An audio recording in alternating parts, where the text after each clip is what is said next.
Hi guys, this is Julie from Assist Trust. So I hope you're all keeping safe and well at home. I've been watching the other videos that the other staff have been sharing and been really impressed, and they look like they're having a great time. So today is my turn, and I thought I'd do some baking for you guys at home, and we're going to be making cheese scones. So these are the ingredients we're going to need today. We're going to need 225 grams of self-raising flour, a pinch of salt, as you can see on here, a pinch of cayenne pepper or mustard powder, either. Then we need 1 teaspoon of baking powder, 55 grams of butter, 120 grams of grated mature cheddar, and 100 ml of milk. So, most important, before we start, make sure that you wash your hands for at least 20 seconds with warm water and soap, which I've already done. Wipe all your work surfaces down, put long hair back, remove any jewellery, or use some disposable gloves like I'm doing. So what we need to do is preheat our ovens to 180 degrees. That's for a fan assisted oven. Normal ovens is 200 degrees. Okay, so what we need to do now is to sift all the dry ingredients into the bowl. So this is our flour. Then we're going to add in the cayenne pepper, the baking powder and the salt.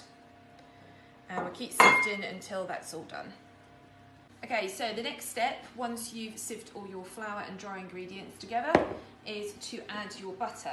So what I've done is I've cut the butter up into cubes to make it a little bit easier. So if you pop that in the bowl, as I said, as long as you wash your hands, you can use bare hands, but I've got jewellery on, so I'm going to use gloves. So as you can see, we're going to add that, and then using our fingertips, we are going to rub that together so it creates like a breadcrumb type mix.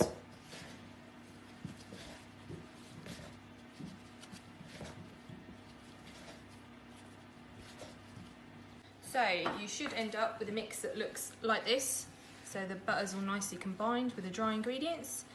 Then once you've done that, you're going to add in majority of the cheese. Leave a little bit to put on the top of your scones. So I would add about that. Give it a good mix round in your flour. Then the messy bit comes. We're going to add some milk to the mixture. Okay, add a bit at a time. Give it a stir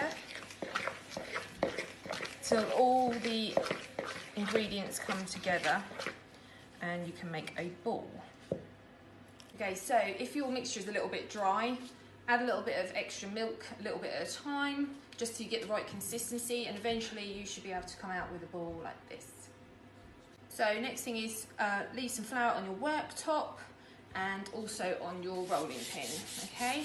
And then you're going to start rolling out your mixture, okay? Keep turning it so it doesn't stick. And you want to roll it out till it's approximately about 2 centimetres thick. So once you've got your mixture all rolled out, use a pastry cutter, or if you haven't got a pastry cutter, it doesn't matter. You can use a small glass like this, the size of a scone. Glasses with straight edges tend to work quite well because they make your scones rise higher. So once you've got your glass, your pastry cutter, it does help if you just dip it in some flour to get the edges floured, okay? Then you're going to cut out your shapes, okay? So, oops, got them there. And basically keep doing this until you've run out of dough. Then join your dough up again and then re-roll and cut some more scones out.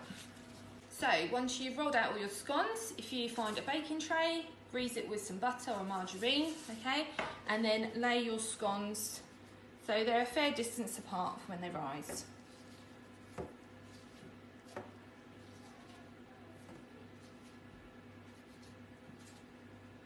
So once you've got your scones on the tray, you then need to take some milk, use a pastry brush, or if you haven't got a pastry brush, then you can always spread the milk with your fingertips, it doesn't matter.